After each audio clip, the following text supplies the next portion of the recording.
Señor, envía tu palabra, esa que viene de tu trono a nuestro corazón, la que viene con conocimiento, pero también con revelación, que se encarna en nuestra vida, que transforma.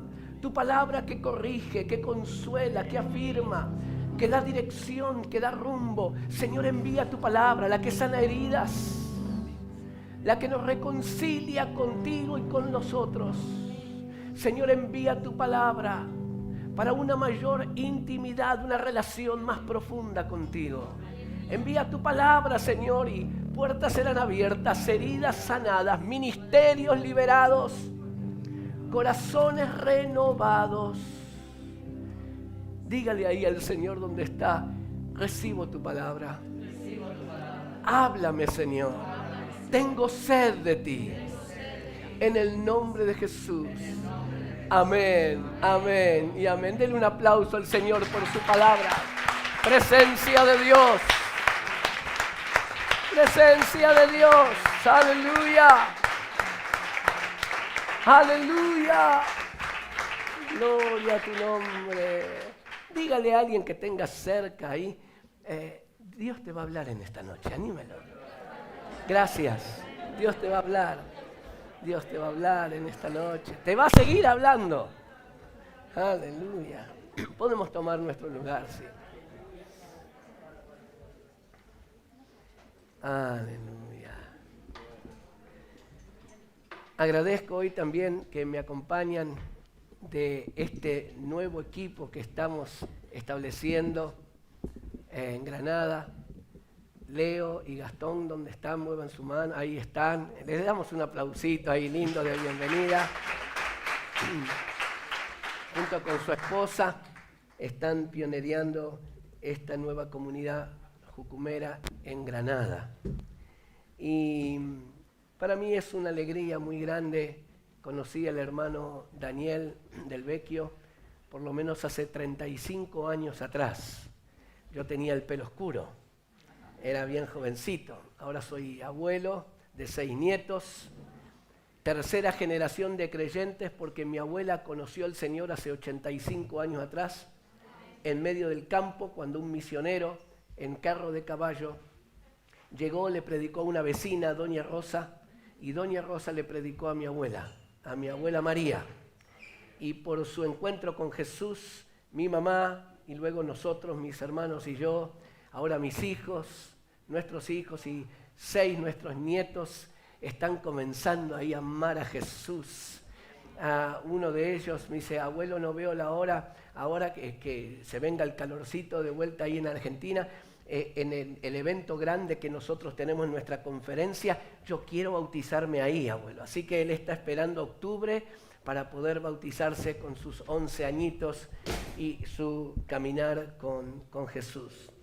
Te digo esto porque Dios es un Dios de las generaciones. Y nuestra historia no comienza con nuestro encuentro con Jesús, sino que nuestra historia comienza desde las Escrituras, desde el obrar de Dios, desde nuestro padre Abraham y Moisés, y la historia de David y el apóstol Pablo y la reina Esther y Débora. Es parte de nuestro patrimonio. Así que cuando nos sintamos solos, que nadie nos comprende, atravesando injusticia, luchando con nuestras propias debilidades, acordate de Elías, que era un hombre que tenía pasiones y debilidades como lo podemos tener cualquiera, pero él se aferró al Señor. Somos parte de un pueblo eterno, porque el Señor puso eternidad en nuestros corazones. Así que vamos a estar con el Señor y juntos unos con otros por los próximos 500 millones de años y mucho más todavía. Así que mirá uno que tenga cerca. Imagínate que vas a estar 500 millones y más. Y si tu suegra es creyente, la vas a tener en otro barrio. Yo ya no puedo hacer chistes, bromas de suegros, porque ahora me toca a mí ser suegro, ¿no es cierto? Pero esta eternidad que Dios puso en nuestros corazones, aún en los tiempos de aflicción, nos hacen creer la palabra de 2 Corintios 4:18. Esta leve, estoy saludando, todavía no predico. Esta leve tribulación momentánea produce en nosotros un cada vez más excelente y eterno peso de gloria. No mirando nosotros las cosas que se ven, las circunstancias, porque son temporales, pasajeras, sino mirando las que no se ven, que son eternas. Así que claro que en este mundo tendremos y tenemos aflicción, pero el Señor ha vencido al mundo. Quiero preguntar, ¿cuántos de los que están aquí están pasando o han pasado o están pasando por problemas en su vida? ¿Han pasado o están pasando por problemas? Muy bien, una gran mayoría. Los que, como decimos habitualmente, los que no levantaron la mano, no se sientan discriminados. Ya te va a tocar el turno. Porque es parte de la vida. Es parte de las circunstancias, nos atraviesan permanentemente. Y este es un tiempo muy especial que estamos viviendo. Tengo varias palabras como capsulitas que Dios puso en mi corazón para compartir con ustedes en esta noche. Así que espero que tengan tiempo hasta las 3, 4 de la madrugada. No, un ratito nomás. Pero para compartir algunas cosas que Dios puso en mi corazón. Ustedes han sido levantados en la historia como punta de lanza, con una visión innovadora, haciendo lo que nadie hacía, yendo donde nadie iba y haciendo las cosas de una manera diferente a la que los demás lo hacían. En esas características pioneras, apostólicas, el Señor generó la vida de ustedes como ministerio. Es parte de su ADN. Me siento identificado también en JCUM, en Jucum, porque así también comenzó. Cuando no se confiaba en los jóvenes, cuando no se veía a los jóvenes como una fuerza misionera, cuando no se veía que latinos o africanos también podían ser parte. En aquel momento todavía el mundo cristiano estaba en el norte global, en los países del norte. Cuando yo era niño en mi iglesia, en mi cabecita, la palabra misionero, a mis 5 o 6 años de edad, la palabra misionero se pronunciaba misionero. Era alguien que hablaba todo así atravesado y que estaba en Argentina y generalmente era blanquito, alto, cuatro esposas, no, 4 hijos, una esposa que ella generalmente tocaba la piano, ¿no? Y estaba con el franelógrafo y la camioneto así para hacer la obra de Dios. Tremendos hombres y mujeres de Dios.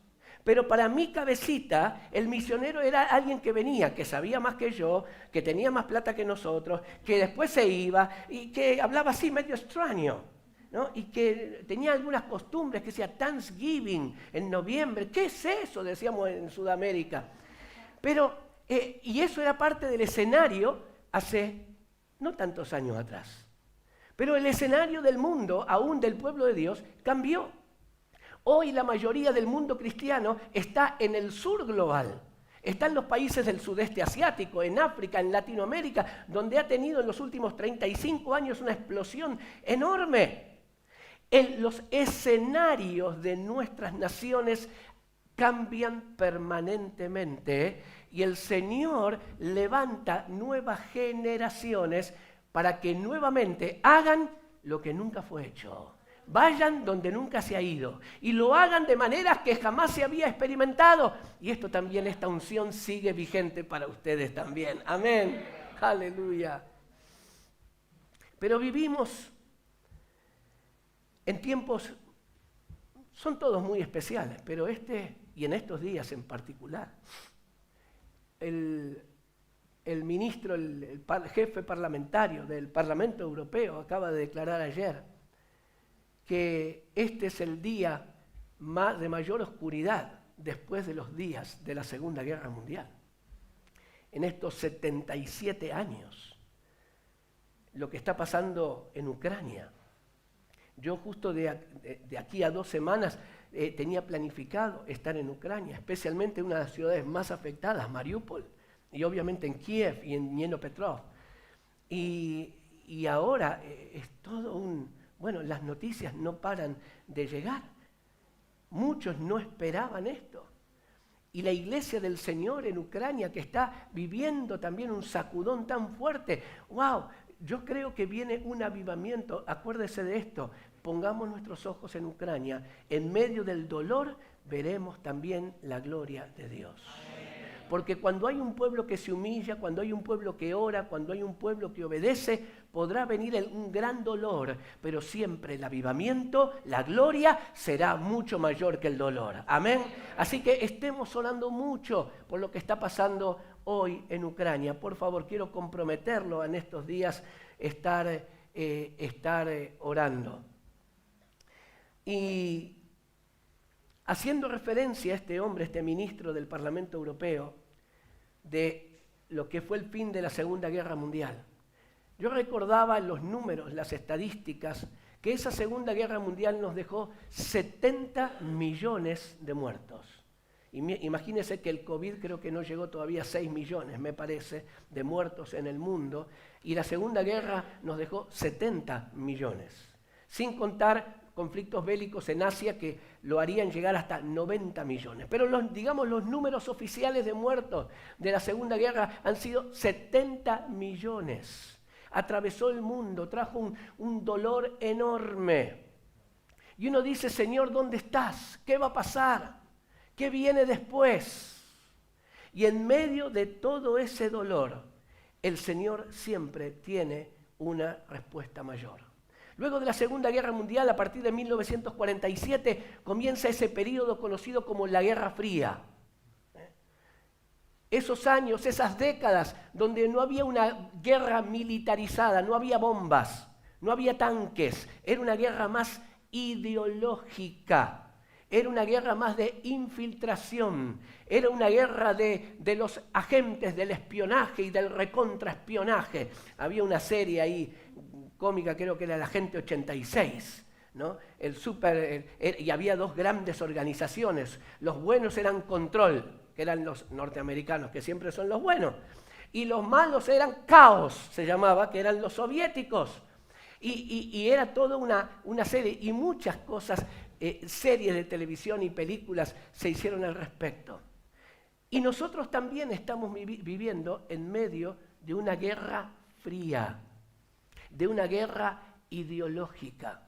Pero en medio de tanto dolor, como hoy estamos viviendo en el mundo, y no solo por lo de Ucrania, en medio de tanta guerra fría, donde en muchos lugares las iglesias cristianas se están secando, se están apagando, y especialmente lo que es Europa occidental, o norte de Europa, la Europa protestante, y Estados Unidos, Canadá, donde hay una batalla demoníaca, pero a través de la ideología, y ahí ponemos ideología de género, bueno, un montón de cosas que no vamos a hablar en esta noche, hay una tremenda batalla espiritual.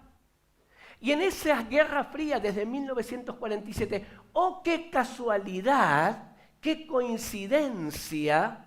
Comienzan a levantarse los ministerios evangelísticos y misioneros más impactantes de las últimas décadas.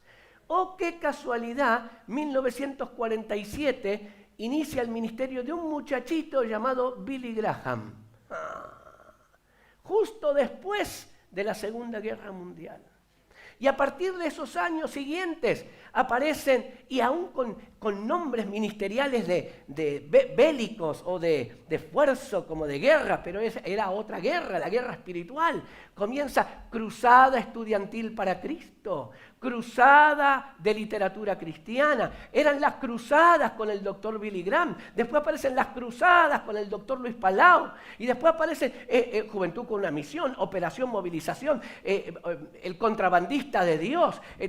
Todos nombres desafiantes. Y se levantan miles y miles y miles y miles de evangelistas y misioneros. Porque aunque el diablo tenga estrategias de destrucción, para mi vida, mi familia, nuestro ministerio y nuestras naciones, la última palabra la tiene el Espíritu Santo. Amén. La última palabra la tiene el Espíritu Santo. Amén. La última palabra, ¿quién la tiene? El Espíritu Santo, aleluya. Y en Argentina, esto se me apaga, no sé por qué, parte de la guerra. Y en Argentina, el pueblo cristiano evangélico era un 2,5%. Llega la dictadura militar, 1976. Miles de desaparecidos.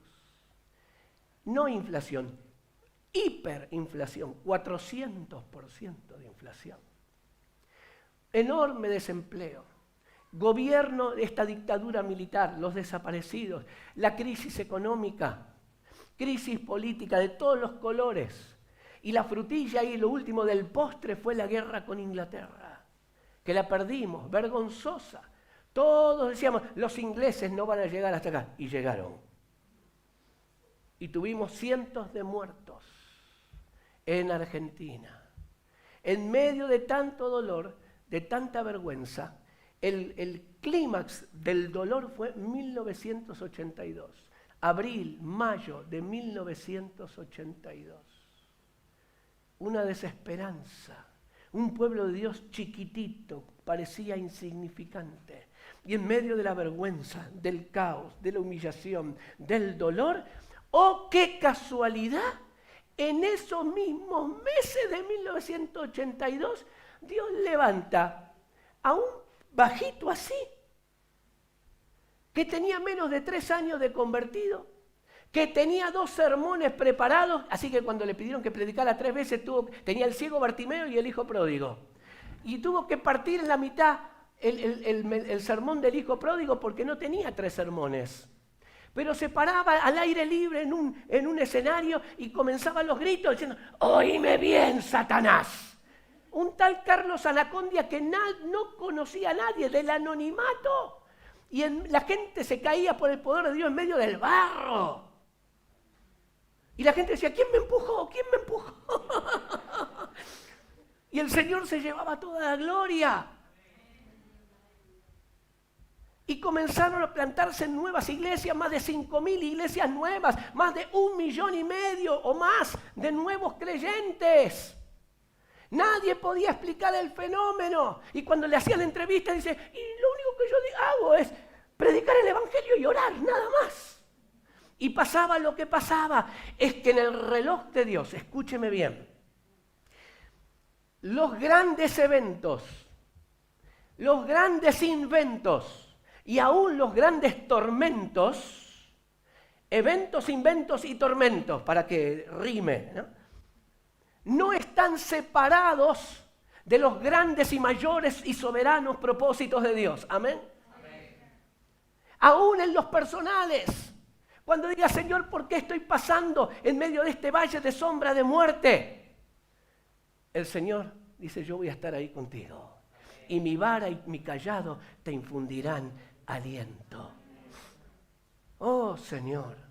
Tu presencia es mayor que las dificultades que nosotros podamos tener. Por eso queremos mirar tus propósitos, queremos mirar tu agenda, queremos mirar tu voluntad, más allá de las circunstancias que hoy nos toquen pasar.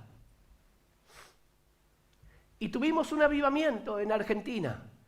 Y hoy pasamos desde el 80 y algo, que era un 2 y algo %, a hoy pasó el pueblo de Dios en Argentina a tener más de 17.000, 18.000 iglesias evangélicas y ser casi el 16% de la población. Pero todo eso comenzó en medio del dolor, situaciones cambiantes cuando el piso se nos movió debajo de los pies. Estaba en Puerto Rico predicando el final del 2019. Y cuando uno da un mensaje de fin de año y principio de año, hace una evaluación, acción de gracias por lo que pasó, y tiene esperanza, anhelos, sueños, proyectos, expectativas para todo lo que viene. Y siempre generalmente damos mensajes, este año será un año de conquista, este año será un año de victoria, este año será un año de esto, de lo otro, de más allá, y este año fue un año del COVID. Y se decía más o menos por ahí que había una gripecita, que había alguna cosa por China. Ni siquiera la Organización Mundial de la Salud tenía idea. Un día decía una cosa, el otro día se contradecía. Y esto generaba aún más inseguridad e incertidumbre. ¡Wow! Y las agendas se nos cancelaron. Los proyectos se detuvieron. Los centros de reunión en casi todo el mundo y en muchos lugares hasta el día de hoy no pueden tener esto. Ni siquiera con barbijo, con máscara, con distanciamiento social. No lo pueden tener en muchos lugares. Muchas iglesias no podían pagar el arriendo, el alquiler de los salones, tuvieron que cerrar. Y ni hablar de la cantidad de pastores que murieron. Solamente en Argentina, mis amados, fallecieron por COVID 423 pastores. Y no es solamente, les decía a los hermanos, no es solamente el dolor de sus familias que perdieron a su esposo, su papá, sino también el dolor de sus congregaciones y la transición que hoy están viviendo porque más de 400 iglesias se quedaron sin pastor. Y son miles de pastores en Latinoamérica porque las vacunas no llegaban a tiempo. Fueron las primeras tandas. Y uno dice, Señor, ¿y cómo vamos a continuar? Muchos de mis amigos hoy están con el Señor. Y yo digo, Señor, me cuesta pensar que ya era el tiempo de que se fueran. Algunos en sus 40, en sus 50, líderes tremendos de ministerios. Y a veces uno piensa, esto no se lo digan a nadie, ¿no? Digo, ay, cada uno. Señor, ¿por qué no te llevaste a esos cada uno? Y estos que eran hombres y mujeres tan productores del reino de Dios, tan trascendentales, tan efectivos, se fueron. Esas cosas que todavía no entendemos, ¿no? Y en algún momento, en la presencia del Señor, vamos a entender. Y se nos mueve el piso debajo de los pies. Y no sabemos lo que va a pasar en este 2022. No sabemos si va a venir una cepa nueva o alguna otra circunstancia. Nadie se imaginaba lo que este conflicto que está iniciando con Rusia, Ucrania, que no solamente está limitado a estos países, involucra a toda Europa. Y obviamente Estados Unidos y otras naciones. Las bolsas se dicen, los mercados, hoy se derrumbaron. En Europa, el precio del gas y del petróleo y de la soja y del trigo y del maíz, en algunos lugares subieron 40%. ¿En cuánto tiempo? Hoy. Esto puede producir desempleo, Y en este mundo tan globalizado, tan interdependiente, hace años decíamos, si China estornuda, el mundo tendrá gripe. Nunca más cierto esa frase. Pero lo que pasa en un lugar tiene influencia en el otro. Por eso es importante cuando nosotros oramos por las naciones, por los gobernantes, por las situaciones, por la sociedad en la cual estamos, la oración que nosotros hacemos desde un lugar tiene impacto en muchos otros lugares. Amén. Gracias, querido. Ahí está, muy bien. Yo creo que todavía tengo 35 años, eso es lo que pasa. Aleluya.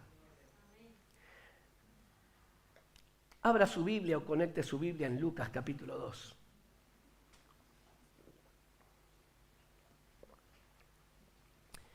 ¿Cómo movernos en estos escenarios? Desde lo personal, lo familiar, lo ministerial.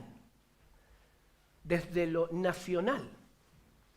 Señor, ¿de dónde viene el viento? Como las tribus de Isaacar, quiero entender los tiempos que estamos viviendo. Como padre, como abuelo, como líder, como ciudadano, como hijo, como hija de Dios. Señor, ¿qué es lo que tú esperas de mí aquí, en España, o en el lugar donde vivas, o en el lugar de donde nos estén viendo ahora?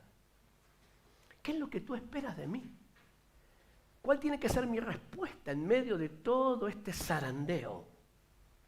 Señor, quiero entender tus tiempos. Y dice allí en Lucas, capítulo 2, desde el verso 1, Por aquellos días Augusto César decretó que se levantara un censo en todo el Imperio Romano. Este primer censo se efectuó cuando Cirenio gobernaba en Siria. Así que iban todos a inscribirse, cada cual a su propio pueblo. También José, que era descendiente del rey David, subió de Nazaret, ciudad de Galilea, a Judea. Fue a Belén, la ciudad de David, para inscribirse junto con María, su esposa. Ella se encontraba encinta, y mientras estaban allí, se le cumplió el tiempo. Así que dio a luz a su hijo primogénito, lo envolvió en pañales y lo acostó en un pesebre porque no había lugar para ellos en la posada. Muy interesante. Yo debo haber en mi vida leído este pasaje no sé cuántas cientos de veces. Y lo único que yo registraba de este pasaje era el nacimiento de Jesús. Es lo que lo hacemos en las Navidades, el pesebre, los animalitos, ¿no? Y ahí nace Jesús, vienen los reyes, le dan la ofrenda, los regalos. Es el momento. Y decimos, porque no tuvo que nacer en un pesebre porque no había lugar en el mesón. Ahora, es interesante que todos los versículos que están delante, yo nunca los leí, pero nunca les presté atención. Estos que tú lees, pero no te entran. No hay revelación. Hasta que hace un tiempo atrás el Señor me dijo, léelo completo. Porque si está en mi palabra es porque todo es importante. Quizás todavía tú no le ves la importancia, pero es importante. Entonces todo lo que hemos leído al principio, yo no, sí, está bien, pero lo importante es Jesús nació en un pesebre. Pero el contexto, diga conmigo, contexto. El contexto en las Escrituras es muy importante. ¿Usted se acuerda en Isaías 6, cuando la visión de Isaías? Y dice, en el año en que murió el rey Usías. No estaban de baile, no estaban de fiesta, estaban de luto, porque el rey Usías era un rey amado. O sea que en medio del dolor yo vi al Señor. Aleluya. Y cuando uno ve en Hechos capítulo 8, no lo busque, lo menciono, el verso 1, cuando viene la masacre de Esteban, lo apedrean a Esteban y se desata una persecución en Hechos 8:1 y tienen que todos los discípulos, todos los hermanos nuestros huir para todos lados, el evangelio se esparció como nunca antes. Nuestra debilidad es la oportunidad que Dios tiene para mostrar su poder. Nuestra vulnerabilidad, nuestra debilidad, nuestras limitaciones son la plataforma, el potencial, la oportunidad que Dios tiene para mostrar su poder. Nosotros tuvimos un David con la ondita y la piedrita porque había un gigante delante. Nosotros vimos la tierra prometida, o Moisés cruzando el Mar Rojo porque tenía Faraón detrás. Y decimos, qué tremendo lo de Elías ahí en el Monte Carmelo. Sí, pero tenía a toda la opinión pública en contra y los 400 profetas de Baal. Y luego tenía la amenaza de Jezabel. Mañana vas a estar muerto.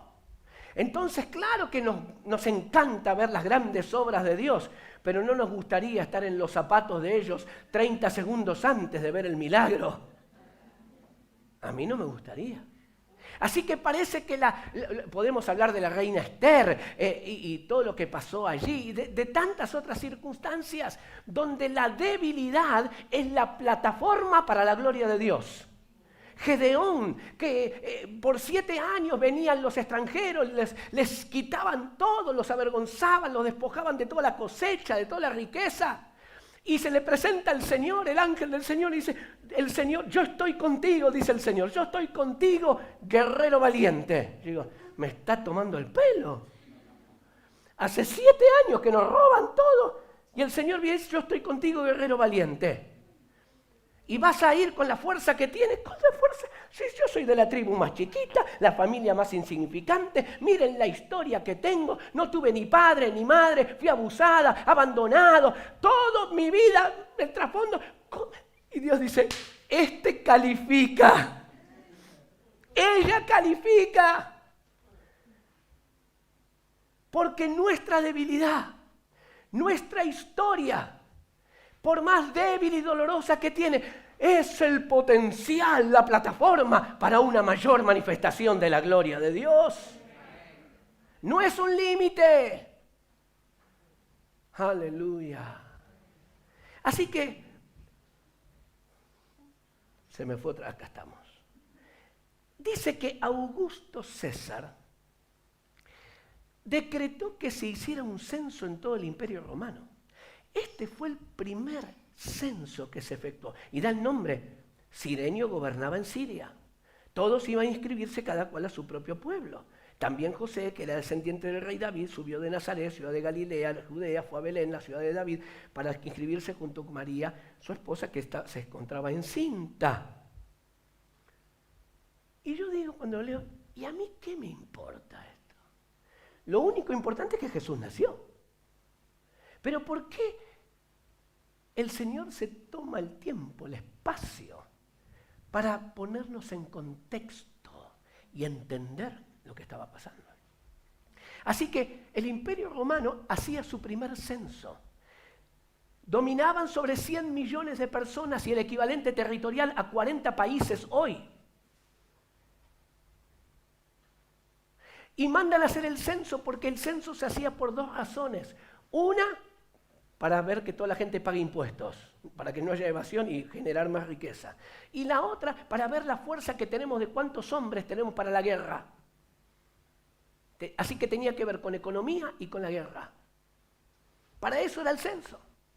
Así que estaban obligados José y María a ir a la ciudad de su nacimiento.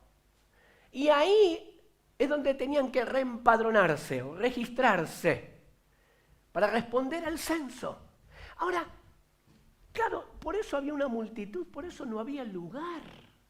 Porque toda la gente, la multitud se movilizó para ese censo, decretado en un contexto político, económico. Y justo Jesús viene a nacer ahí. Ahora yo te digo que si el censo hubiera sido una semana después, 10 días antes, había lugar en el mesón. Ya era temporada baja, vamos a ponerlo en conceptos turísticos. Era temporada baja. No había lugar porque era un fin de semana largo. Así dicen aquí, fin de semana largo, donde la gente estaba lleno todos los hoteles. Había una gran carrera, un juego de fútbol o lo que fuera. Era por el censo. Ahora, Señor, ¿por qué permitiste, Padre, que Jesús naciera en el peor momento del año? En una forma casi indigna, vergonzosa, pobre, humillante. ¿O usted cree que la caca de los animales tenían perfume francés? Ahí en el pesebre. Pero había un contexto de debilidad, de vulnerabilidad, que está también manifestado en Filipenses 2, que él no se aferró del hecho de ser igual a Dios, tomó forma de hombre y se humilló como siervo y hasta la muerte y muerte de cruz, hasta lo más bajo. Y es en medio de nuestras debilidades, cuando decimos ya no tengo, yo no sé, yo no puedo, donde Dios dice, estás listo, estás lista.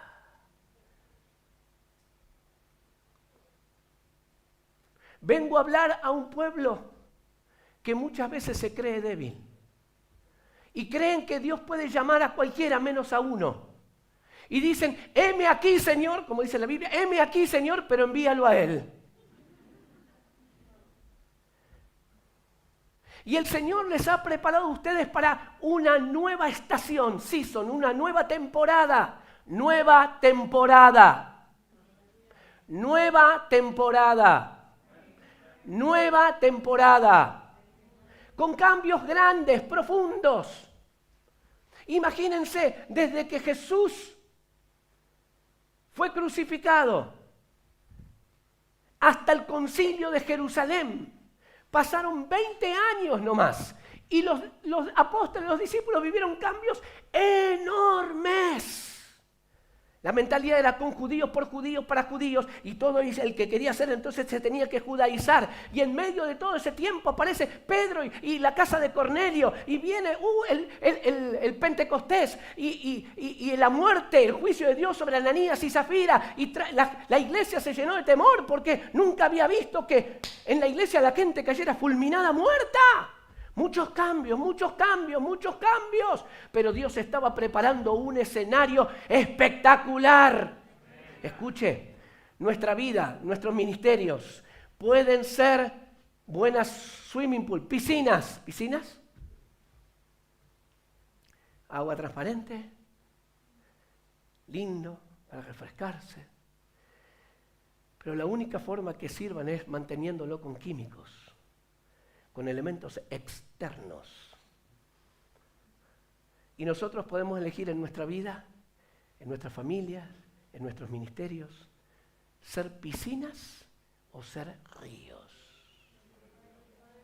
Ríos. El río puede tener alguna basurita, puede tener alguna cosa a veces más tranquilo, más alto, más bajo, pero fluye.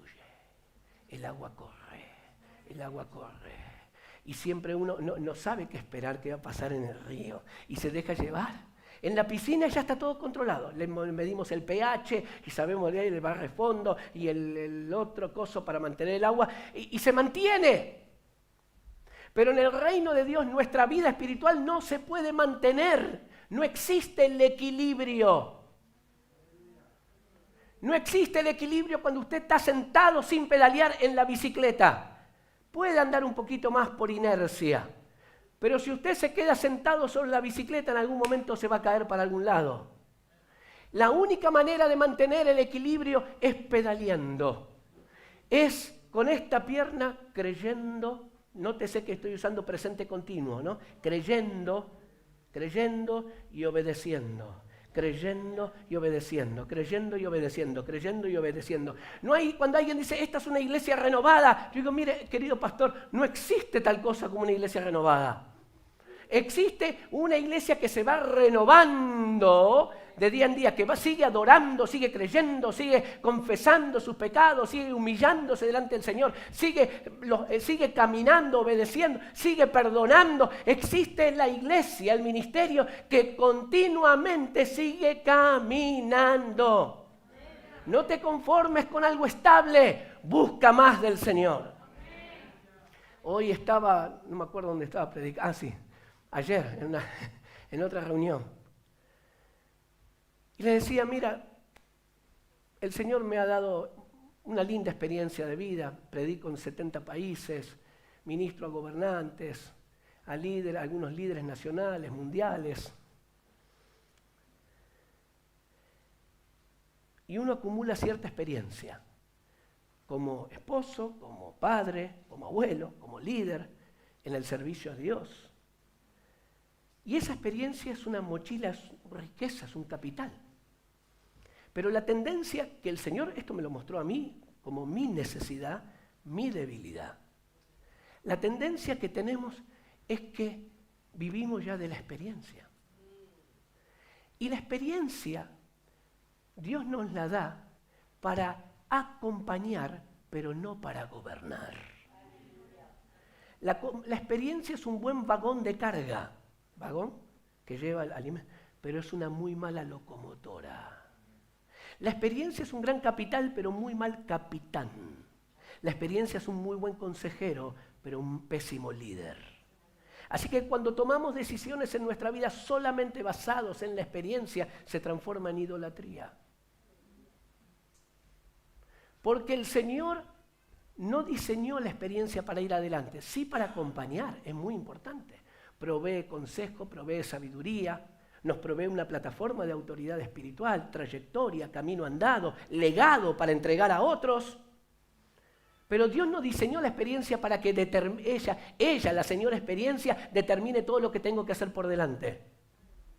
La palabra experiencia viene del latín experiri, que tiene que ver con dos direcciones. La experiencia del pasado, pero también la palabra es experimento. Así que, Señor, yo fui llamado a valorar la experiencia de mi vida, la experiencia de mis padres o la experiencia del ministerio. Me acompaña, pero no me gobierna. Me nutre, pero no toma decisiones.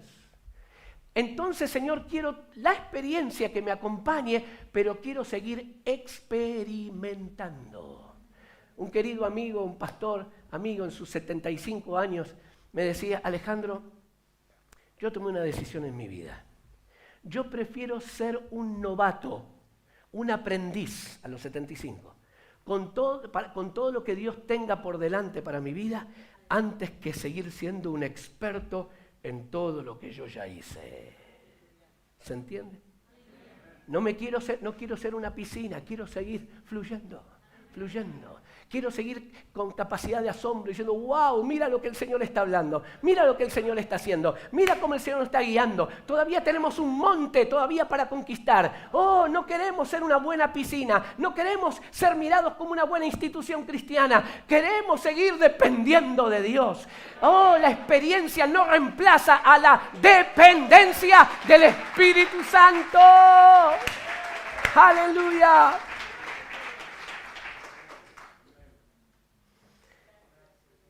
Por eso es importante mirar el contexto, mirar las situaciones donde estamos. Señor, ¿qué me quieres hablar? ¿Qué me quieres hablar? Yo le decía a los hermanos, este lunes que viene ahora, yo tengo una reunión con el Papa Francisco y amigos de Ucrania y gente del gobierno de Ucrania. Me llamaron se enteraron, porque tengo amigos, muchos en Ucrania. Me dijeron, Alejandro, vos podrías hablar con el Papa. Y trajeron a alguien del gobierno, porque no pudimos arreglarlo acá. Entonces tenemos que encontrar una solución. Y yo digo, Señor, yo no esperaba. Esta reunión está planificada hace más de un mes y algo con él. Y estos llamados del gobierno de Ucrania y los pastores de Ucrania. Ahora, parece que algo estaba en tu cuadro. No sé lo que va a pasar el lunes. Acuérdese, si puede, a las 4 de la tarde, hora italiana, creo que es la misma que acá. Ore, por favor.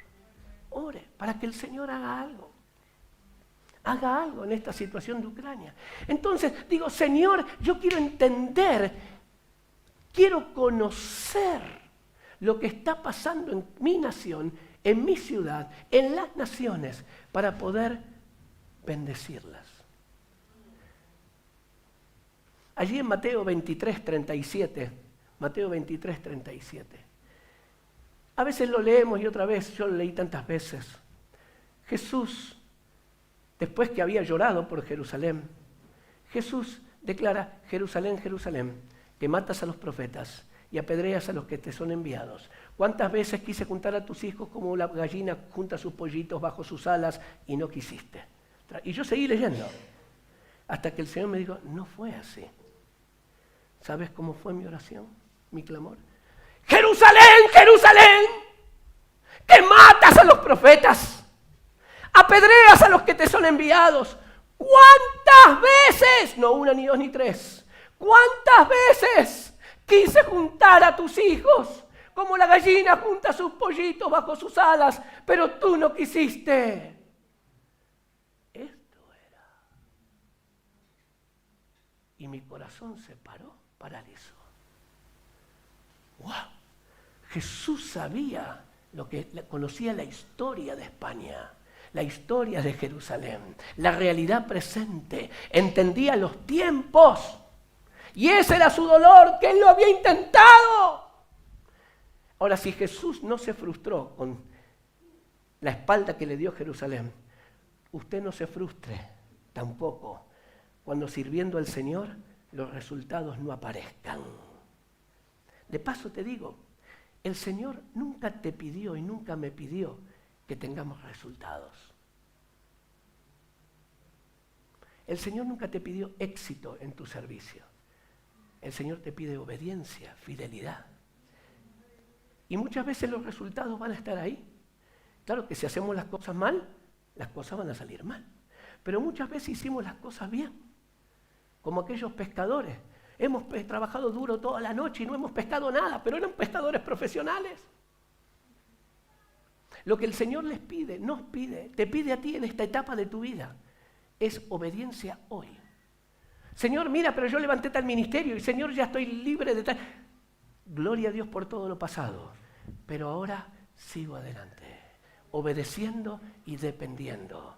Oh, dejándome guiar por el Espíritu Santo. Así que nosotros el Señor nos quiere dar una mayor autoridad, un nivel mayor de autoridad para bendecir ciudades y naciones enteras. Mire, hace unos cuantos años, 2005, hubo un incendio en una disco de Buenos Aires, Cromañón. Murieron 200 jóvenes. Fue un escándalo. El alcalde de la ciudad de Buenos Aires salió a hablar a los medios y dijo, bueno, esa no es nuestra responsabilidad, es un problema de los privados. O sea, se lavó las manos. Nosotros con mi familia estábamos de vacaciones y cuando yo escucho las declaraciones del jefe de gobierno, al cual yo conocía medianamente, al alcalde de Buenos Aires, me indigné tanto. Digo, ¿cómo puede tener tanta frialdad? ¿Cómo puede tener tanta distancia, indiferencia? Se le murieron 200 jóvenes y diciendo, bueno, no es mi culpa. Y yo me indigné y estábamos de vacaciones en la playa, y comencé a caminar medio loco por la playa, diciendo, Señor, qué mal, dame una palabra para este hombre. Señor, ¿qué es lo que tú dices? ¿Cuál es tu mirada? ¿Cuál es tu mirada, Señor?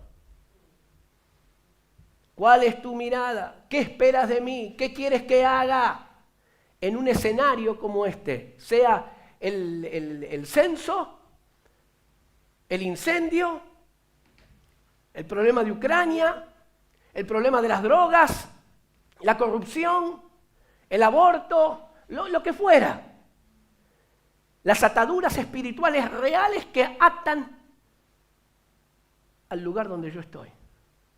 Y yo estaba ahí y el Señor me dio una palabra para el alcalde. Por cuanto en su soberbia se levantó contra mí, yo por lo tanto me levanté contra él. ¡Pah! Volví a Buenos Aires, le pedí una audiencia, no me la dio. Le pedí otra vez, no me la dio. Tenemos un centro nacional de oración frente al gobierno. Estábamos a 50 metros, la oficina del alcalde de la nuestra, pero no me recibía. Tercera vez, no me recibía y yo me frustré. Señor, ¿para qué me diste una palabra? ¿Para darle al alcalde si él no me recibe y no la va a escuchar? Y el Señor me habló y me dijo, tú tienes la razón, tú tienes la verdad, pero hay un problema, Alejandro, no tienes mi autoridad. Tienes la razón, tienes mi palabra, tienes la verdad, pero no tienes mi autoridad. ¿Por qué, Señor? Si yo soy uno de los que más le predica a los gobernantes de Argentina, ¿cómo que no tengo tu autoridad? No tienes mi autoridad porque no tienes mi corazón por la ciudad ni por el alcalde. Por el alcalde, obvio que no. Ni lo pienso tener. Y el Señor me quebrantó y entré en un proceso. Señor, quiero mirar al alcalde como tú lo miras, no con mis propios ojos porque yo lo crucifico. Señor, quiero mirar esta ciudad de Buenos Aires que es tan cruel, que es tan fría, tan indiferente, la quiero mirar con tus ojos, dame tu mirada, tu corazón, como en Mateo 23 que decía, Jerusalén, Jerusalén. Yo no tengo eso. Y en 2-3 meses el Señor fue haciendo cosas en mi corazón. De repente una congresista vino al centro de oración y salió en la conversación la palabra que Dios me había dado hace unos meses. Y ella me dice, ¿y usted, pastor, le dio esa palabra al alcalde? No, porque no me recibe. Espera un minuto, tomó su celular, se llama Aníbal, ahora ya no es más el alcalde. Dice, Aníbal, y yo me quedé, era amiga del alcalde. Estoy acá con el pastor Alejandro y dice que vos no lo estás recibiendo. ¿Podemos ir ahora a tu oficina? Le digo que sí. Y ella me dice, vamos ahora. Y yo, claro, cuando uno dice que Dios abra la puerta, que Dios abra la puerta, que Dios abra la puerta, y de repente Dios abre la puerta y uno dice, me escapo para el otro lado.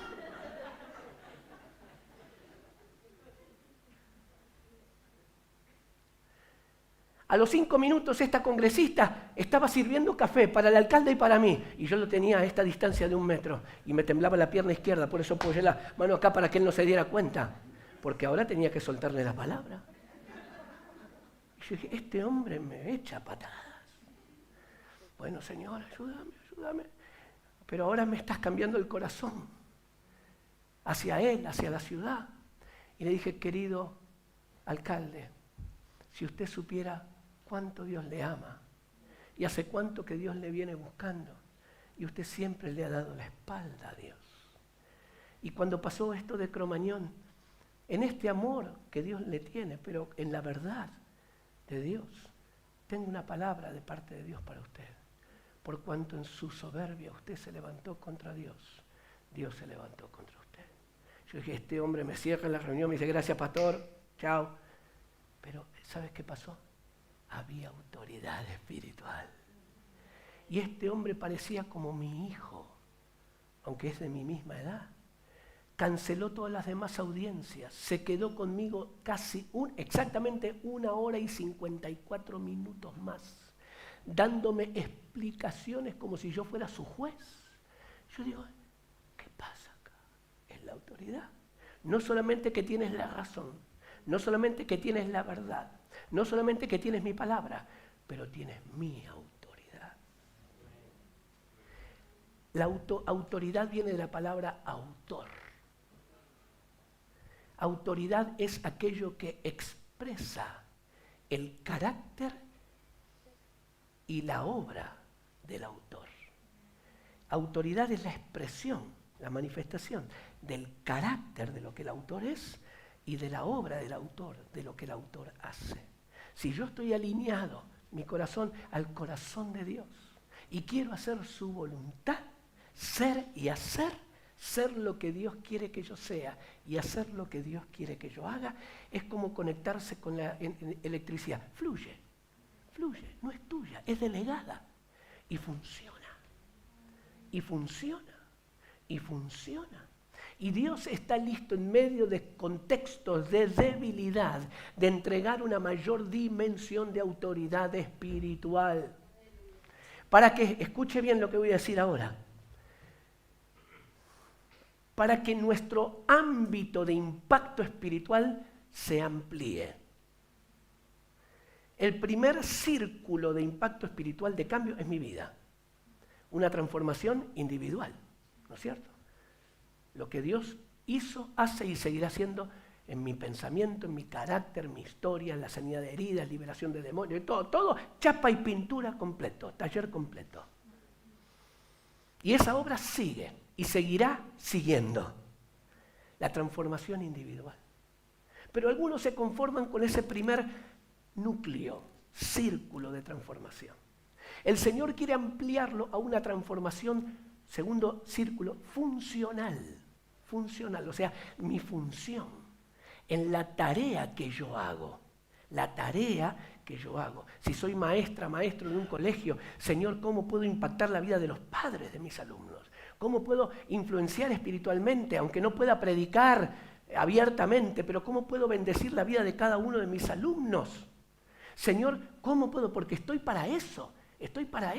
Si estoy en el mundo de los negocios, no estoy solamente para ganar dinero, estoy para tener un ejercicio diferente del comercio, que en vez de ser engañoso, corrupto y ventajero, es para servir, para bendecir, para dar, para multiplicar. Y no como hacen algunos que para vender mejor su coche, tienen el motor fundido y le ponen un plátano o una banana dentro del motor. Algunos me dicen, ¿en serio se puede? No, no lo haga.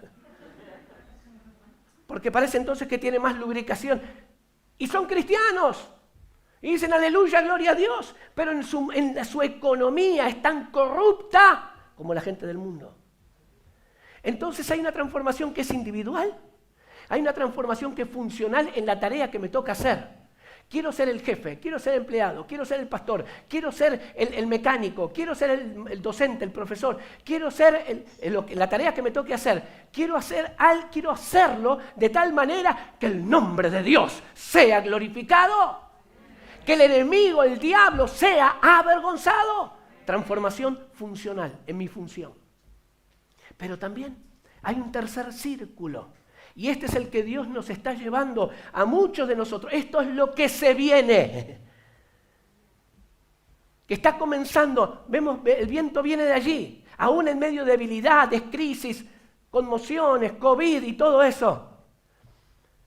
Es en ese tercer círculo de impacto espiritual, de transformación, que es el círculo estructural. Escuche bien esto. Si hoy nosotros en India abrimos 1000 orfanatos, no le hacemos ni cosquillas al problema que tenemos en India. Entonces, ¿qué quiere decir? ¿No vamos a abrir más orfanatos? No, vamos a seguir abriendo orfanatos. Porque hay una necesidad del aquí y ahora. ¿Se entiende? ¿Centro de rehabilitación? Claro que hay necesidad. Trabajo en las prisiones, ir a evangelizar, en los penales, en las unidades penitenciarias, no sé cómo le llaman aquí. Claro, muchos lo están haciendo y están haciendo un trabajo excelente. Pero el Señor nos está llevando a un nuevo nivel de autoridad y de impacto, que no está limitado solamente a la necesidad asistencia, sino a la transformación de las estructuras injustas. Yo soy docente entonces, profesor. Oro por mis alumnos, oro por mis colegas, por los demás profesores, oro. Pero al tener una mirada estructural, digo, Señor, quiero que me uses como un agente de transformación de todo el sistema educativo que es humanista y ateo. En mi ciudad, en mi país, en mi provincia, donde sea. Señor, dame estrategias de cómo puedo influenciar en la currícula, o no sé cómo le llamen, en la estructura programática. ¿Cómo puedo, Señor, transformar los sistemas corruptos de las unidades penitenciarias? No solamente hacer cultos y reuniones y bautismos dentro de las cárceles, sino transformar estos centros de perversión y corrupción que son las penitenciarías, las unidades carcelarias, para que toda la gloria de Dios se vea ahí adentro, desde el director, los guardias, los internos, y que se vea la gloria de Dios, una estructura transformada. No solamente recuperando personas que están bajo el poder de la adicción, sino ver estas estructuras perversas en cada país que alimentan el narcotráfico, promueven las adicciones, simplemente entretienen a nuestros jóvenes que están bajo adicción y los pichicatean, no sé qué expresión usan, para mantenerlos. Y yo estaba hablando con un ministro, el jefe de todo el sistema en la Argentina de adicciones, y le dije, ¿sabe?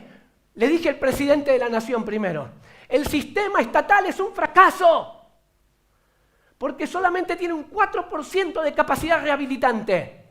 Pero ¿sabe, señor presidente?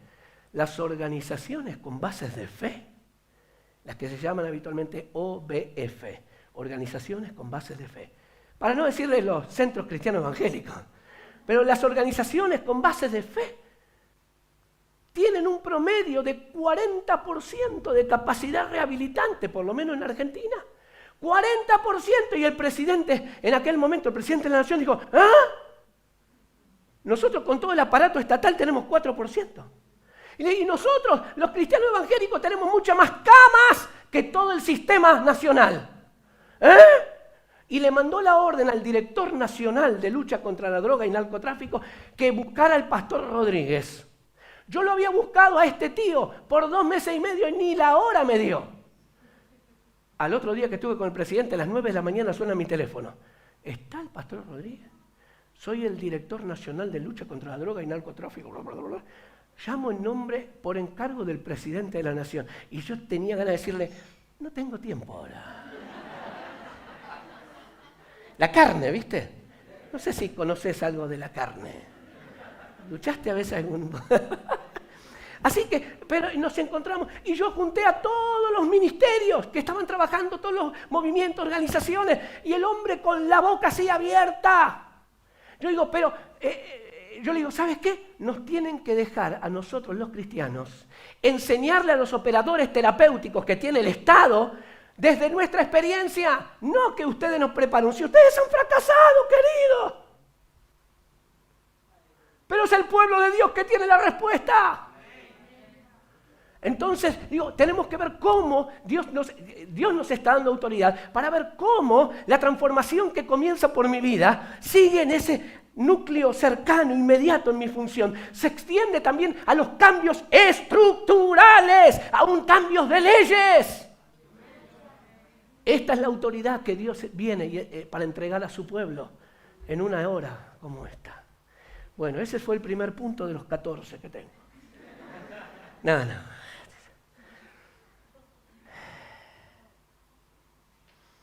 ¿Tenemos 5 minutos más?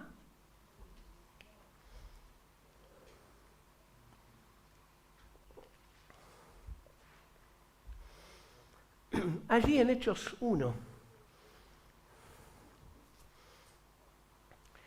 ese pasaje donde Jesús dice, me serán testigos tanto en Jerusalén como en toda Judea, en Samaria y hasta lo último de la tierra. Nosotros le podemos dar una mirada geográfica, ¿no? Jerusalén, la región de Judea, Samaria y hasta los confines de la tierra. Pero me gustaría darle una mirada desde otro ángulo, de un ángulo conceptual. Acompáñeme en esto. Ser testigos en Jerusalén es el equivalente a ser testigos en aquello, servir al Señor en aquello que yo ya conozco, que es propio. Por ejemplo, si tu área es la visita a los hospitales, por ejemplo, es algo que tú ya dominas, tienes experiencia.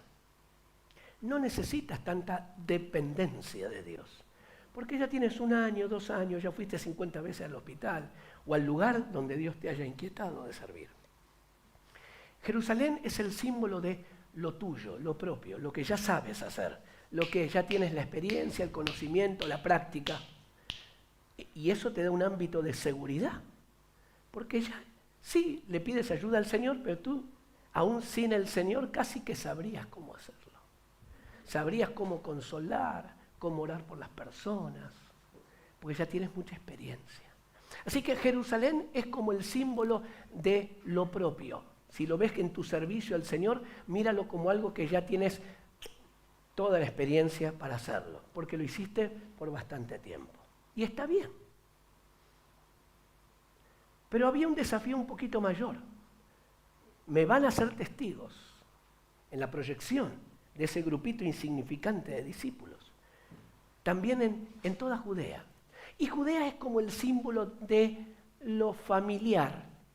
No es lo propio, pero dentro de todo conocido. Por ejemplo, nunca fuiste a predicar un hospital, pero el hermano Pedrito, la hermana Teresita, el hermano Josecito, ya fueron. Ya sabes que muchos otros fueron. Y te puedes acoplar.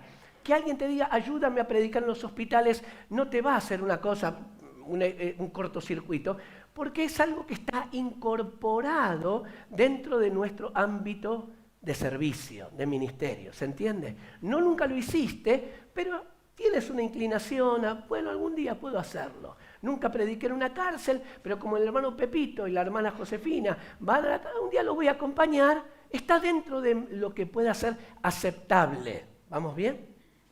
Y el Señor nos viene llevando a ampliar nuestro círculo. Primero, individual, funcional, estructural. Jerusalén, lo propio, lo que domino, mi experiencia. Judea, lo familiar, lo aceptable, lo probable. Pero estamos entrando en los otros dos. Este es un tiempo donde Dios está llamándonos como iglesia a los otros 2 ámbitos. Samaria. Samaria es el símbolo de, no me pidan que lo haga. Que el Señor llame otra vez, heme aquí, pero envíalo a Él. No me pidan a mí. Samaria es el símbolo de lo inaceptable. Que no está mal, pero para mí, ni en este siglo, ni en el venidero. Interesante. Uno de los discípulos, y me voy a aferrar al discípulo amado, Juancito, que uno cree que tenía cara así de... cuando pasaron por un pueblito, una aldea de samaritanos, que no quisieron darle hospedaje a Jesús. Él fue uno de los que sugirió, el discípulo amoroso, tan bonito. Él dice, ¿se acuerdan cómo dijo? Maestro, como no los hospedaban los samaritanos, ¿quieres que hagamos descender fuego del cielo y los reviente a todos? Ese era tu amigo Juan, discípulo amado. ¿Por qué crees que hizo eso? Porque no se los tragaban a los samaritanos. Por eso cuando Jesús está en el pozo de Jacob con la mujer, ¿qué mujer? Era un hombre pidiendo una mujer, primer escándalo. Y más escándalo todavía que era judío a mujer que samaritana. Por eso Jesús los mandó al supermercado a comprar comida, como a 1 kilómetro y algo. Los mandó al Carrefour de aquel tiempo, o al, no sé, el Spar. Y los mandó, porque ellos no lo iban a poder, no lo podían. Aun cuando ellos volvieron, después de todo lo que había pasado, en el diálogo de Jesús y la mujer, ellos mismos se preguntaron, ¿qué está pasando acá? Interesante cuando Jesús da el buen ejemplo para la vida eterna. Usó como ejemplo no al buen fenicio, no habló del buen romano, del buen egipcio, habló del buen ¿qué? Imagínate la gente. A propósito lo hacía Jesús. Cuando Pedro estaba orando en la terraza, Hechos 10, menos mal que estaba orando, si no hubiera sido peor. Le estaban preparando la comida, así que creo que el Señor dijo, bueno, vamos a darle una visión para que él la pueda entender más fácil. Y le manda a esta visión las sábanas con los animales, que para Pedro eran impuros. Y la voz del Señor dice, Pedro, mata y come, 1, 2, 3 veces. Y Pedro, sabiendo que era Dios, porque le contesta refiriéndose a Dios, él le dice, Señor, no. Porque nunca antes, la experiencia lo gobernaba. La experiencia le hacía decir que no, en vez de la dependencia de Dios. Y entonces Dios tiene que decir, no, llame ese inmundo.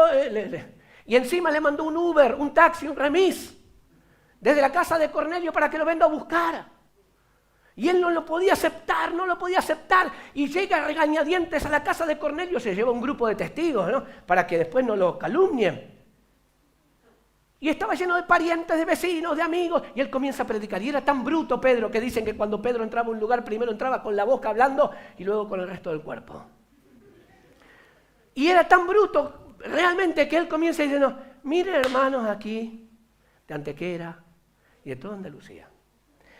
Para alguien como yo es una inmundicia hablar para gente como ustedes. Pero el Señor me mostró que yo no tengo que hacer acepción de personas, así que díganme, ¿para qué me hicieron venir? El patadón más pequeño que ustedes me van a poner aquí. ¡Wow! Así hizo Pedro. Pero esta gente tenía tanta sed que quería escuchar. Y Pedro comienza a predicar y predicar. Predicaba más largo que Alejandro Rodríguez y predicaba. Hasta el Espíritu Santo se aburrió del mensaje de Pedro y lo interrumpió. Todo eso está en su Biblia. Y comenzaron a ser llenos del Espíritu Santo. Y a Pedro y a los que estaban con él se les quemaron los papeles. Pero dijeron, un momentito. Ni siquiera levantaron la mano para aceptar a Jesucristo como su único y suficiente Salvador personal. Ni siquiera se bautizaron. Y mira, esta gente que son infieles prácticamente. ¿Y cómo está pasando? Y dice que Pedro, tu Biblia, y los que con él estaban, quedaron atónitos. ¿Sabes lo que quiere decir cara de atónito? Cara de tonto. ¿Ah? ¿Qué está pasando acá? Y después tuvieron que dar explicaciones. Esto es lo que se viene. Escúcheme, así fueron paridos ustedes.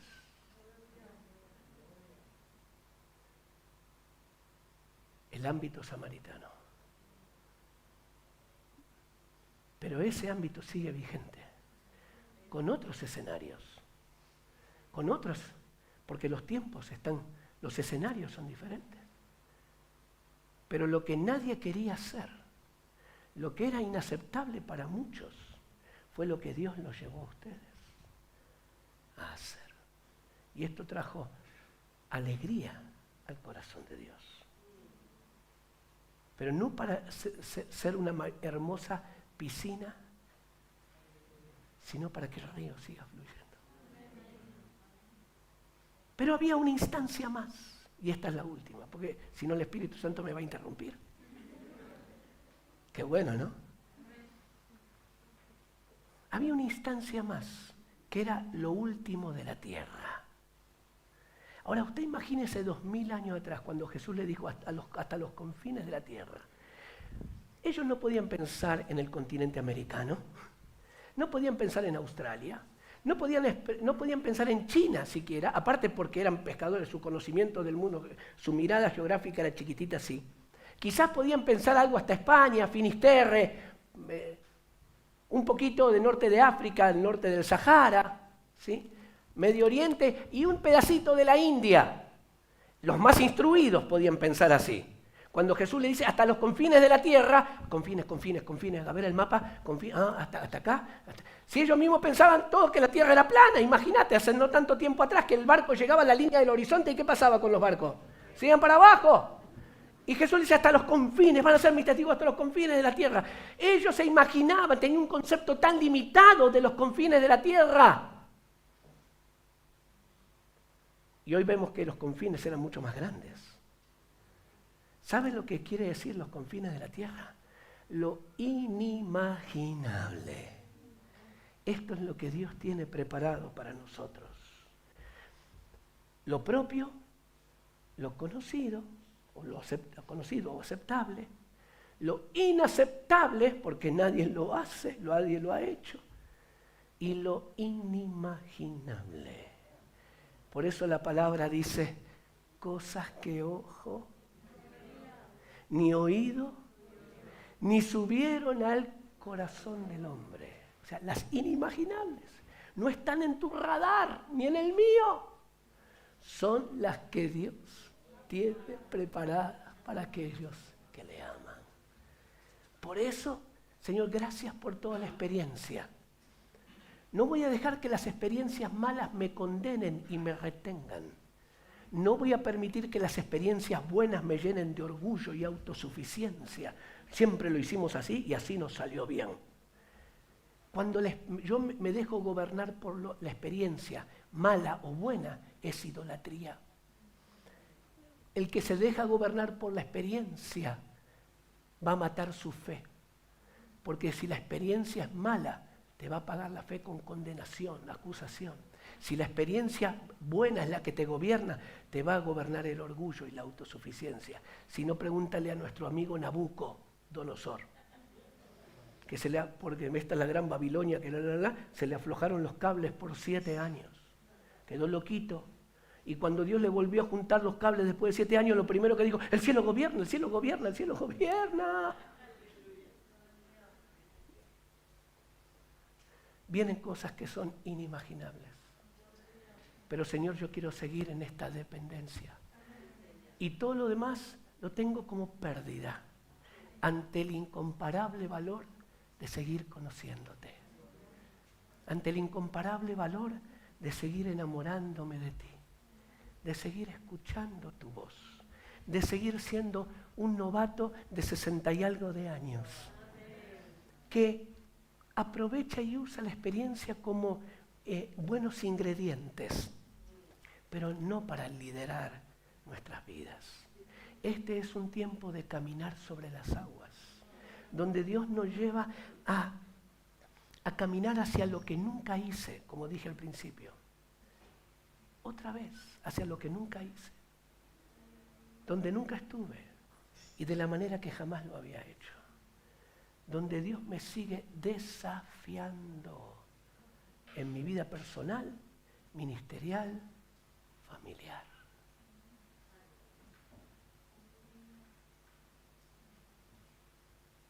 Póngase de pie, por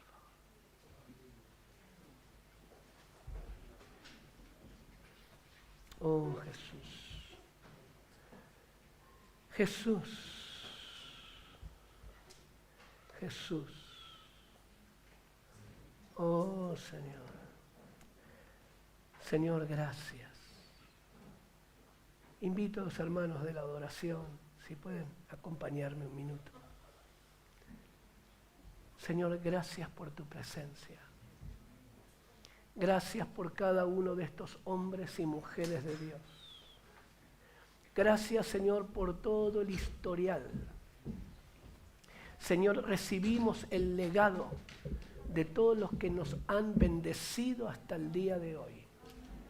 Pero, Señor, no nos conformamos, no nos acomodamos, no queremos estar estables en una meseta, queremos seguir caminando de